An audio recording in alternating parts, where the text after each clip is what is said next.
Hello everyone, I'm Parvana from Iran and welcome back to my channel. In this video, I'm excited to share one of my favorite travel experiences with you, my trip to the beautiful city of Urfa or Şanlıurfa in Turkey. I hope this video gives you a glimpse into the beauty of this historical city and inspires you to visit someday. Now, let's start the journey and explore Urfa together. I entered Turkey from Iran through the Razi border, traveling from the city of Urumia. From there, I continued my journey by car through the city Van in very eastern part of Turkey, and then headed toward Urfa. This trip took place in late spring, close to the beginning of summer, so the weather was already quite warm. As I traveled through the eastern region of Turkey, especially around city Van, the landscape was very green, with beautiful natural scenery, lakes, mountains along the way. And along the way, we passed through near cities such as Tatvan, Bitlis, Diyarbakır. Each of these places has its own unique character, of course, but we didn't stay in them. The road itself is long, but very scenic, with stretches of quiet countryside, local farms, and breathtaking landscape. However, as we approached Urfa, the scenery began to change dramatically. The lush green landscape gradually gave way to dry yellow plain stretching across both sides of the road.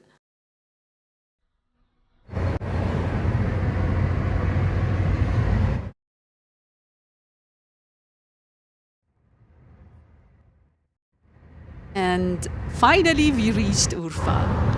Urfa! So when I entered this city, I had seen cities of Turkey before. Something that really shocked me was the fact that some people were speaking in Arabic. So the way people had dressed up, the way they were talking was a little bit different. I could see kind of Arab, Kurdish, Turkish culture mixed. So it was different. The city has got lots of historical places and historical neighborhoods, the same as the city Yazd in Iran. Our hosts then told us to get ready because around 9 p.m. we would be going to a traditional music and dance gathering known as Sira Gecesi. Gece in Turkish means night. So this is a very famous cultural tradition that is unique to the city of Şanlıurfa. So in that place, we were asked to take off our shoes, which felt a bit unusual. There were no chairs inside. Instead, everyone was sitting on the floor around low tables. A live music group was already preparing to perform, and we ordered food and hot drinks while enjoying the atmosphere. The musicians played traditional music, and we watched the performance while having our meal. Everything about the night felt very authentic and traditional. The atmosphere, the music, the setting. It was beautiful and completely different from anything I had experienced before. Okay, Sira Gecesi, let's delve deeper into the history of this night.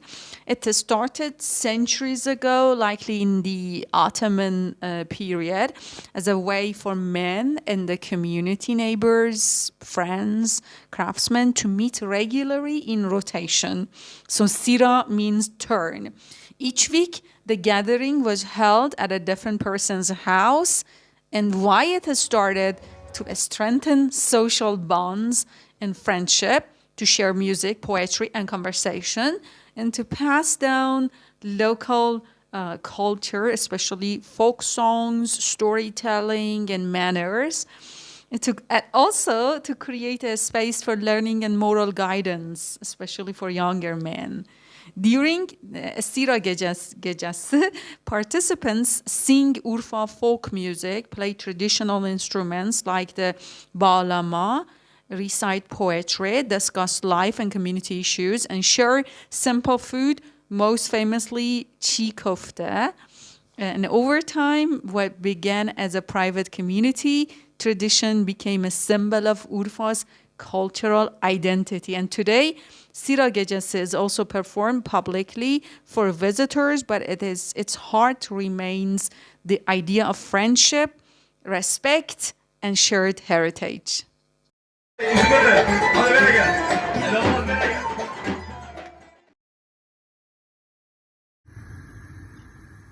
Şanlıurfa cuisine is rich, heavy, and deeply influenced by the cultures that have lived there for centuries, Arab, Kurdish, and of course Turkish, which is why it often looks and tastes similar to Arab food, I think.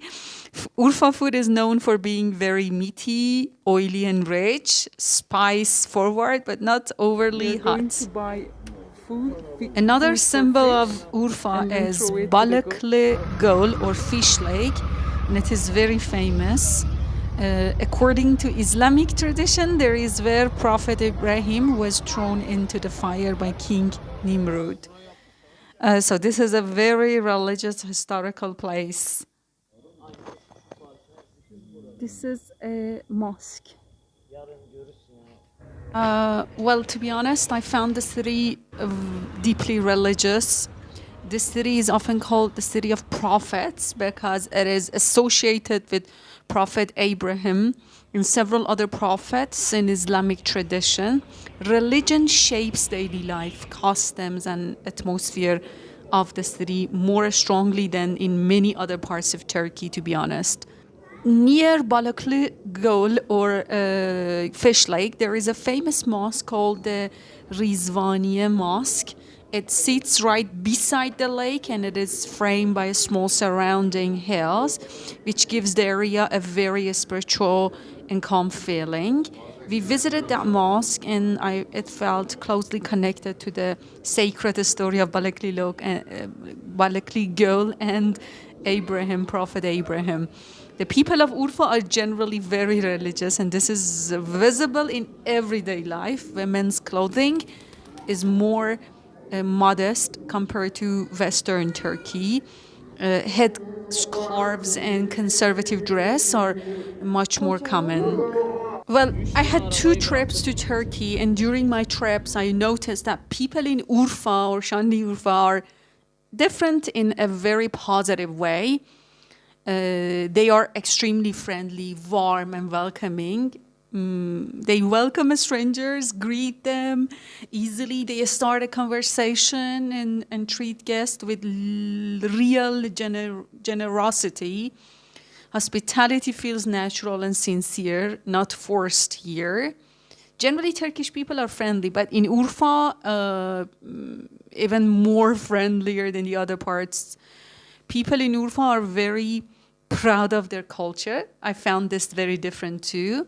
They openly talk about and even boast in a lovely way, in a loving way, about their music, food, tradition, and history. Like, we have got the best food in Turkey. Our music is the best. Or our city is special because prophets were here. So they talk about these things a lot. Urfa folk music, local dishes, and customs are not just memories of the past. They are actively lived and celebrated. So these people have kept their traditions and they are proud of it. Another clear difference is family life. Urfa has one of the highest population growth rates in Turkey. And this is visible on the streets. You see large families and many young children, which reflect a strong family values and the cultural importance placed on having children. Big families means being stronger. If you have got a big family, it means you're stronger in this part of Turkey. So family bonds are tight, and daily life often centers around extended family and community. Overall, Urfa feels like a city where tradition, religion, and social life are closely connected, a place where people hold on to their identity with pride while sharing it openly with others. Okay, let's talk about the temperature. Well, it in summer, Urfa is very hot, often between 40 to 45 centigrade. And it is also dry. Spring and autumn, they are warm and pleasant. It's best time to visit Urfa in spring and in autumn. Winter is also mild. Well, about the other sightseeing spots, you can also visit Urfa Castle, Hazrat Ibrahim Cave, and Mevlid, Mevlidil Hilal Mosque. I'm not sure if I'm correct with the pronunciation. Haran Beehive Houses, and Urfa Archaeology and Mosaic Museum. That was also a beautiful museum, and old bazaars. They are in the street and they are passing the street. Oh my god. Like we are in a Roma zamanındaki şey. Şu sol tarafta. they are waiting for the light to turn green and then they pass the street. That was very interesting. Şimdi the light is green and they are passing the street with the help of the dog, the shepherd dog. Yeah, that was really funny. I saw this scene 2 or 3 times during my trip. About nightlife and entertainment, Urfa is not a disco or club city. You won't find much nightlife like Istanbul, Antalya, Ankara.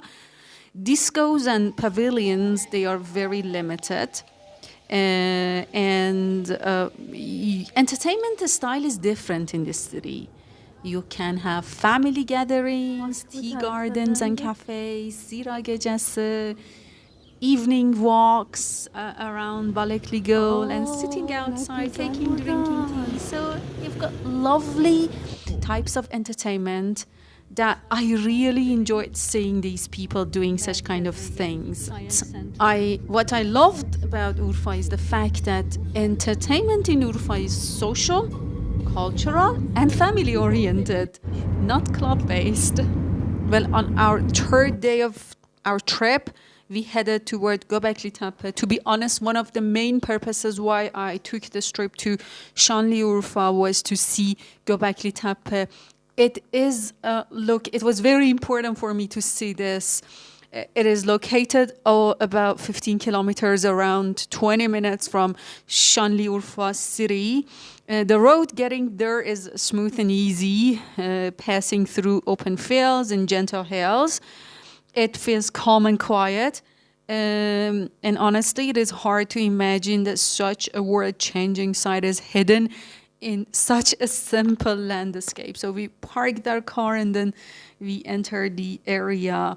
The place doesn't look dramatic at first. No giant ruins, no big city remains, but what lies beneath completely rewrites human history. A short history of Göbekli Tepe I'm gonna tell you. Actually, the place has got a museum, right?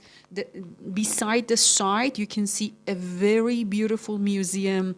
It's very comprehensive. There are massive pictures and you can understand a lot about the history of Göbekli Tepe. I really admire the way Turkish government and Urfa governor, I don't know who runs the city, is caring too much about this city and the way they should, improve tourism industry here and how much they care about the site. Well, a short history of Göbekli Tepe. Göbekli Tepe was first noticed in 1963 during the surface survey, but for years it was thought to be just an ordinary hill. Real excavations began in 1995, led by German archaeologist Carlos Schmidt, and that's when everything changed. The site dates back to around 9,600 BC. Oh my God, that's almost 11,000 years ago. That means Göbekli Tepe is older than agriculture, older than pottery, and older than cities. Why Göbekli Tepe is so important? Before Göbekli Tepe, historians believed that humans first settled down, started farming, and then built temples. Göbekli Tepe proved the opposite. Human hunter-gathering came together in this area to build massive stone circles with T-shaped pillars, some weighing up to 20 tons. This suggests that religion, belief, or ritual may have brought people together before civilization even began. About the pillars, as you can see in the picture, in the video, the pillars and their purpose, the T-shaped pillars are believed to represent human figures. Some have carved arms, hands, bells, and clothing. They are decorated with animals like lions, snakes, foxes, birds, and scorpions. There is no evidence of daily life here, no houses, no cooking areas. Maybe they have been ruined. So Göbekli Tepe is thought to be a ritual or ceremonial center, possibly the world's first temple. In short, Göbekli Tepe shows us that belief may have created civilization, not the other way around. So I was standing on the top of the hill, and just outside Urfa, I was really feeling that this is not just Turkey's history, this is human history, and that's really interesting. Okay, this is the museum. There were big screens, and on these screens you could see the historical facts about the hill. Despite being built by people who didn't farm yet, the site features enormous stone pillars, up to 6 meters, as I told you, and weighing 10 to 20 tons. They were moved and erected using only simple tools and clever techniques, no wheels, no metal. About circular layouts, the site has several stone circles, each with central pillars. Some circles were up to 30 meters in diameter. And buried purposefully, interestingly, around 8000 BC, the site was deliberately buried with soil, and archaeologists aren't sure why they buried it, but it may have been a way to preserve it. Wow. Or mark the end of its ritual use.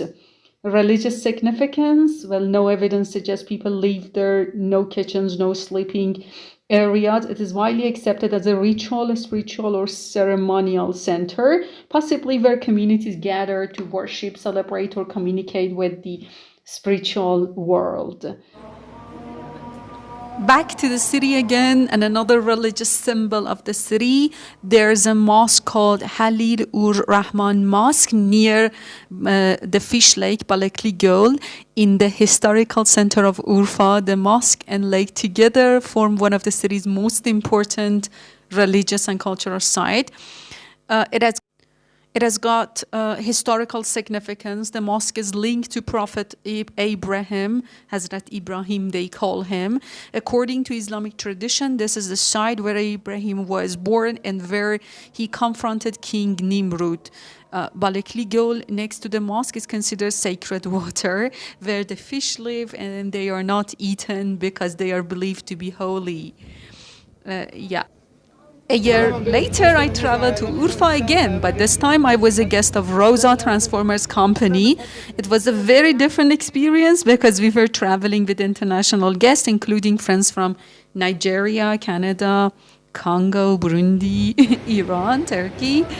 And we had a lot of fun there. The place is 100 kilometers away from Urfa. The area is popular for camping, outdoor activities, and nature trips. You can take a boat ride on the lake. So we did, and we really enjoyed. The place is called Ataturk Reservoir. And it's one of the largest lakes in Turkey.